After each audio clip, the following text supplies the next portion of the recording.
December 16th, 1944. Early morning, Monschau, Germany.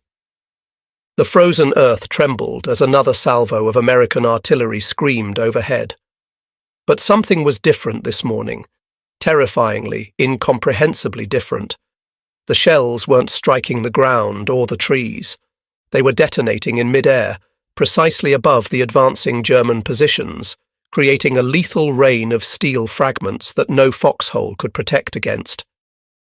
Among the 326th Volksgrenadier Division attacking the 38th Cavalry Squadron's positions, soldiers who had survived years on the Eastern Front encountered something that defied their understanding of warfare. These weren't the artillery patterns they knew, the predictable impacts, the safe zones, the protective value of entrenchments. This was death delivered from above with mathematical precision. At that moment, Colonel Oscar Alfred Axelson of the 406th Artillery Group had just made one of the most consequential unauthorized decisions of the Battle of the Bulge. Against standing orders without permission from higher command, he had ordered his gunners to load shells equipped with the most closely guarded secret in the Allied arsenal, proximity fuses. These devices, containing miniature radar systems that could detect their distance from targets and detonate at the optimal height, would multiply artillery lethality by a factor of 50. The mathematics of death were about to be rewritten in the frozen forests of the Ardennes. What the German soldiers couldn't know was that they had just encountered a weapon so revolutionary that it would transform not just this battle, but the very nature of warfare itself. The storm unleashed.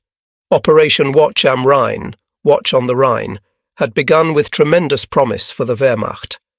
Hitler's last gamble involved 200,000 German soldiers, 1,000 tanks, and nearly 2,000 artillery pieces, all massed in secret through the fog-shrouded Ardennes. The Führer had assured his generals that this offensive would split the Allied armies and recapture Antwerp, turning the tide of a war that was slipping inexorably toward defeat. The initial bombardment at 0530 hours on December 16th had achieved complete tactical surprise. German artillery fired at a rate of 1,600 rounds per minute along the 85-mile front. American intelligence had failed catastrophically. They hadn't detected the massive build-up, and many frontline units were either green replacements or exhausted veterans sent to this quiet sector for rest. But at Monschau, Colonel Axelson faced an impossible tactical situation. The 38th Cavalry Squadron, a small reconnaissance unit, was being overwhelmed by superior German forces. Conventional artillery couldn't stop the assault. In desperation, Axelson made his historic decision: deploy the secret proximity-fused shells without authorization. He would later face potential court-martial for this choice, but in that moment, he recognized that following orders meant certain defeat. The effect was immediate and devastating. German soldiers advancing in traditional assault formations suddenly found themselves under a type of fire they had never experienced.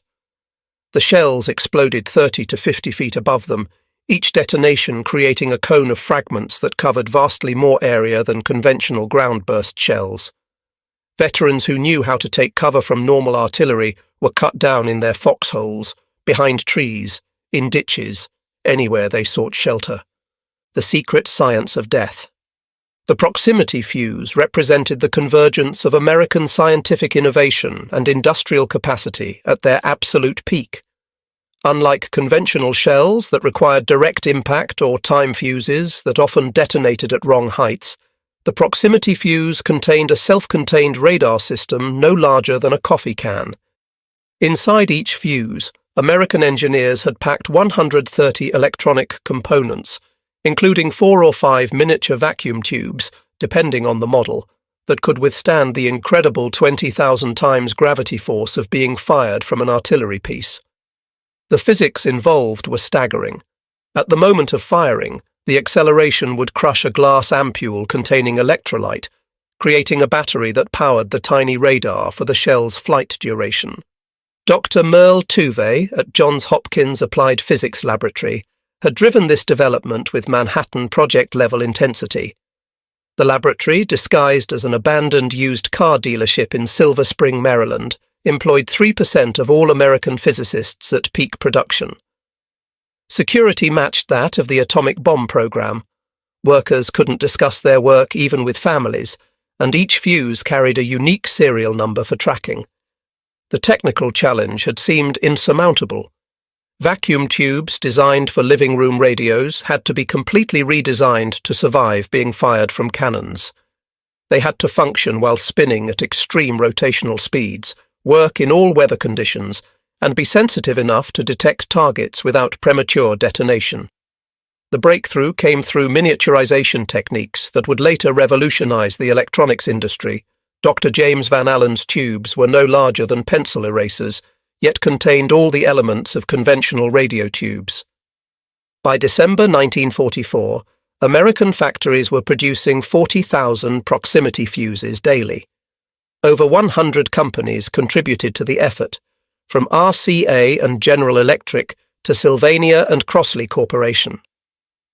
The program's cost reached $1 billion in 1940s dollars, second only to the Manhattan Project in wartime spending. Authorization crisis and expansion. Axelson's unauthorized use on December 16th created an immediate command crisis. He had violated direct orders restricting proximity fuses to anti-aircraft use, fearing that captured examples might be reverse-engineered by the Germans. But the devastating effectiveness at Monschau was undeniable. The German attack had been stopped cold with casualties that shocked both sides. Word of the weapon's impact reached Supreme Headquarters rapidly. General Eisenhower, recognizing the desperate situation developing across the Ardennes, formally requested authorization on December 19th. By December 21st, all restrictions were lifted, and proximity fuses were released for general ground combat use across the entire Bulge battlefield. The rapid distribution that followed demonstrated American logistical superiority. Within days, proximity-fused shells were being delivered to artillery units throughout the Ardennes. The 463rd Parachute Field Artillery Battalion at Bastogne received their allocation just as the German ring closed around the town. The 420th Armoured Field Artillery Battalion, with their M7 Priest self-propelled howitzers, began using them to defend the northwest approaches.